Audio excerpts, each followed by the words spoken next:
Okay, so how does a single episode of television get so bad that it actually seems to, well, break the very people who are paid to watch it?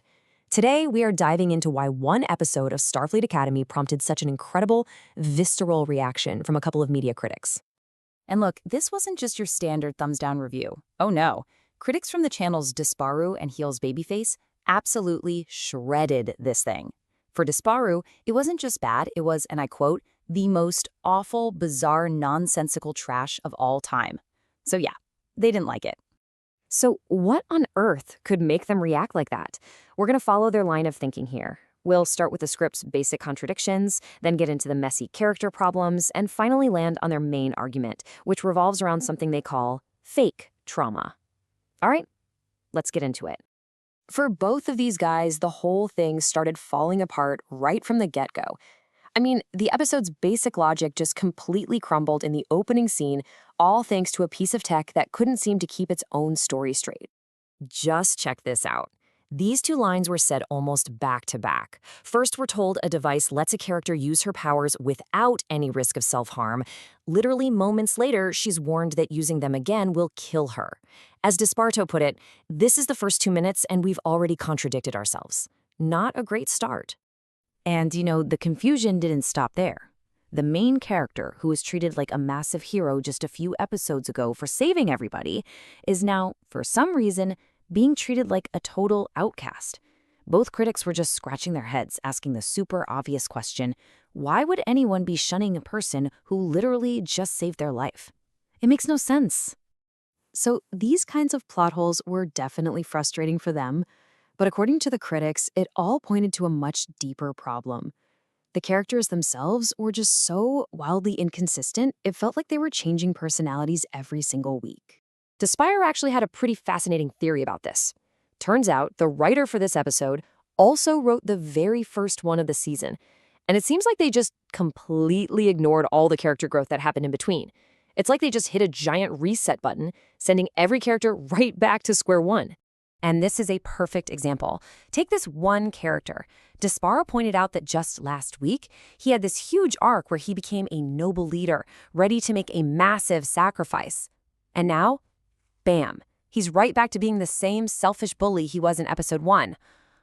All that interesting development was just gone. All right, so all of these issues, the plot holes, the ping-ponging characters, it all led both reviewers to the exact same conclusion, that the episode's emotional core was a total sham. It was built on something they flat out called fake trauma.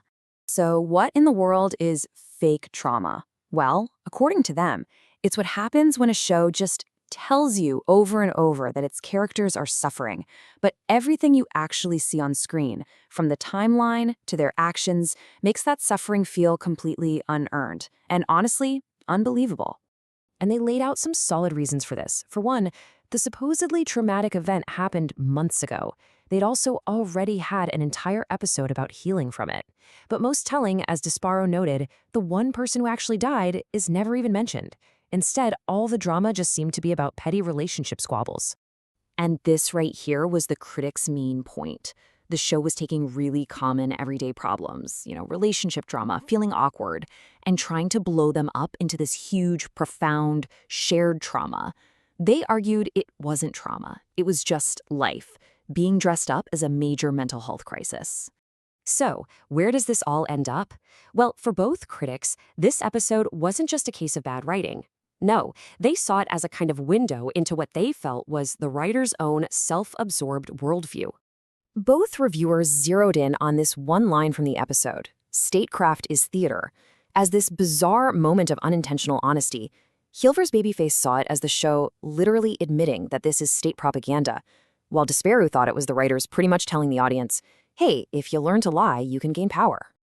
So in the end, the episode got condemned for being totally self-absorbed and just logically broken.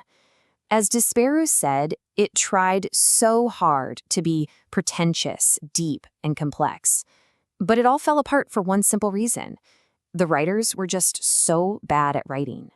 Heel's Babyface took that idea and ran with it.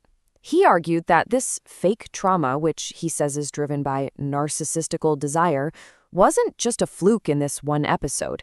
He saw it as a symptom of the entire show's creative direction. Which really leaves us with the huge question that these critics raised. In storytelling, where is that line between an emotional struggle that feels powerful and real and one that just crosses over into something that feels, like they said, completely artificial and fake?